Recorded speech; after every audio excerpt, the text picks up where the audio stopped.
Các hệ thống gợi ý ngày nay đôi khi sẽ cần chọn một số ít các mặt hàng để giới thiệu từ một danh mục gồm hàng nghìn hoặc hàng triệu hoặc hàng chục triệu hoặc thậm chí nhiều mặt hàng hơn. Làm thế nào để bạn thực hiện điều này một cách hiệu quả về mặt tính toán? Hãy cùng xem xét. Đây là một mạng Neuron mà chúng ta đã sử dụng để đưa ra dự đoán về cách người dùng có thể đánh giá một mặt hàng. Ngày nay, một trang web phát trực tuyến phim lớn có thể có hàng nghìn bộ phim, hoặc một hệ thống đang cố gắng quyết định quảng cáo nào sẽ hiển thị có thể có một danh mục hàng triệu quảng cáo để lựa chọn. Hoặc một trang web phát nhạc trực tuyến có thể có hàng chục triệu bài hát để lựa chọn. Và các trang web mua sắm trực tuyến lớn có thể có hàng triệu hoặc thậm chí hàng chục triệu sản phẩm để lựa chọn. Khi một người dùng xuất hiện trên trang web của bạn, họ có một số đặc trưng XU. Nhưng nếu bạn cần lấy hàng nghìn hoặc hàng triệu mặt hàng để đưa qua mạng Neuron này để tính toán tích trong nhằm tìm ra sản phẩm nào bạn nên giới thiệu, thì việc phải chạy suy luận mạng Neuron hàng nghìn hoặc hàng triệu lần mỗi khi người dùng xuất hiện trên trang web của bạn trở nên không khả thi về mặt tính toán.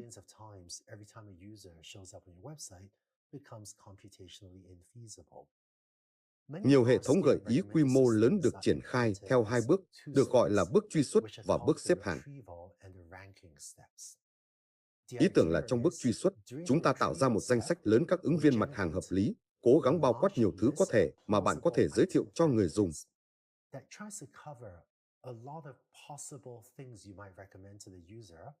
Và trong bước truy xuất, không sao cả nếu bạn bao gồm rất nhiều mặt hàng mà người dùng không có khả năng thích. Và sau đó, trong bước xếp hạng, chúng ta sẽ tinh chỉnh và chọn các mặt hàng tốt nhất để giới thiệu cho người dùng. Vì vậy, đây là một ví dụ. Trong bước truy xuất, chúng ta có thể làm một việc như, đối với mỗi 10 bộ phim cuối cùng mà người dùng đã xem, hãy tìm 10 bộ phim tương tự nhất.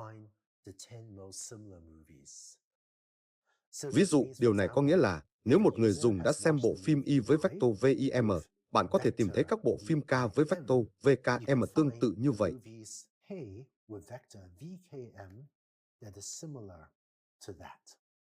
Và như bạn đã thấy trong video trước, việc tìm kiếm các bộ phim tương tự trong một bộ phim nhất định có thể được tính toán trước.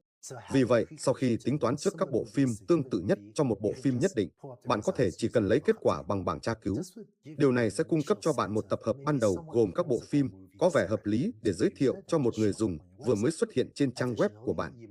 Ngoài ra, bạn có thể quyết định thêm vào đó 3 thể loại phim được xem nhiều nhất của người dùng là gì.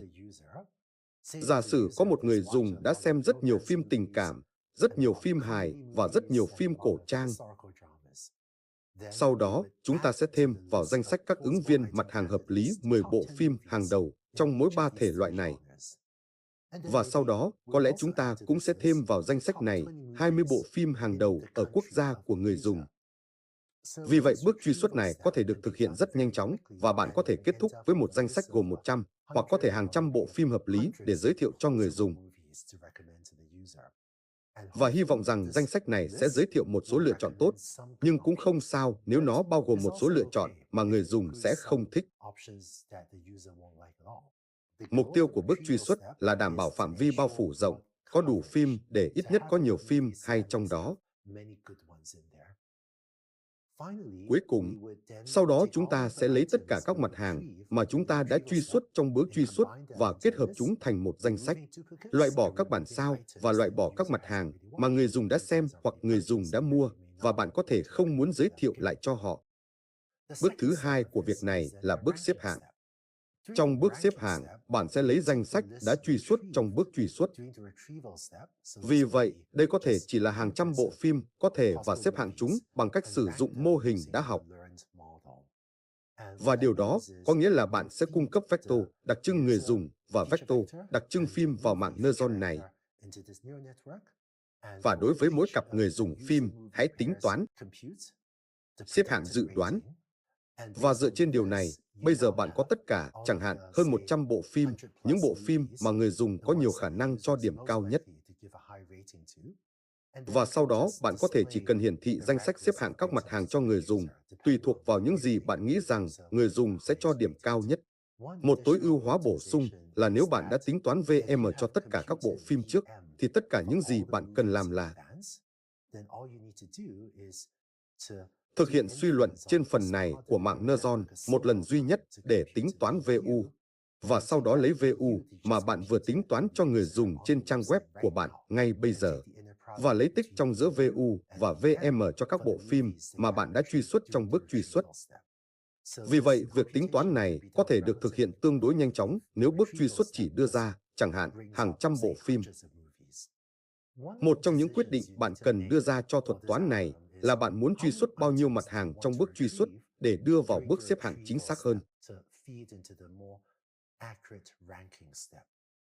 Trong bước truy xuất, việc truy xuất nhiều mặt hàng hơn sẽ có xu hướng mang lại hiệu suất tốt hơn, nhưng thuật toán sẽ chậm hơn. Để phân tích hoặc tối ưu hóa sự đánh đổi giữa số lượng mặt hàng cần truy xuất, bạn có truy xuất 100 hay 500 hay 1.000 mặt hàng không? Tôi khuyên bạn nên thực hiện các thử nghiệm ngoại tuyến để xem việc truy xuất thêm các mặt hàng dẫn đến các đề xuất phù hợp hơn bao nhiêu.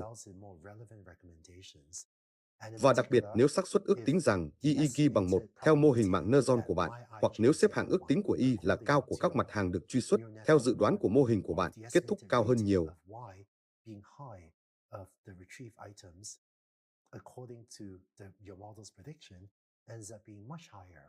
Nếu bạn chỉ truy xuất, chẳng hạn, 500 mặt hàng thay vì chỉ 100 mặt hàng, thì điều đó có thể cho thấy nên truy xuất nhiều mặt hàng hơn, ngay cả khi nó làm chậm thuật toán một chút. Nhưng với bước truy xuất riêng biệt và bước xếp hạng, điều này cho phép nhiều hệ thống được đề xuất ngày nay cung cấp cả kết quả nhanh chóng cũng như chính xác. Bởi vì bước truy xuất cố gắng loại bỏ rất nhiều mặt hàng không đáng để thực hiện suy luận chi tiết hơn và tích trong. Và sau đó là bước xếp hạng, đưa ra dự đoán cẩn thận hơn về những mặt hàng mà người dùng thực sự có khả năng thích. Vậy là xong. Đây là cách bạn sẽ làm cho hệ thống được đề xuất của mình hoạt động hiệu quả, ngay cả trên các danh mục phim hoặc sản phẩm hoặc bất cứ thứ gì rất lớn.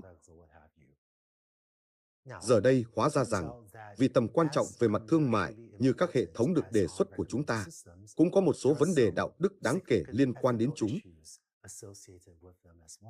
Và thật không may, đã có những hệ thống được đề xuất đã tạo ra tác hại. Vì vậy, khi bạn xây dựng hệ thống được đề xuất của riêng mình, tôi hy vọng bạn áp dụng một cách tiếp cận đạo đức và sử dụng nó để phục vụ người dùng và xã hội nói chung, cũng như bản thân bạn và công ty mà bạn có thể đang làm việc. Hãy cùng xem xét các vấn đề đạo đức.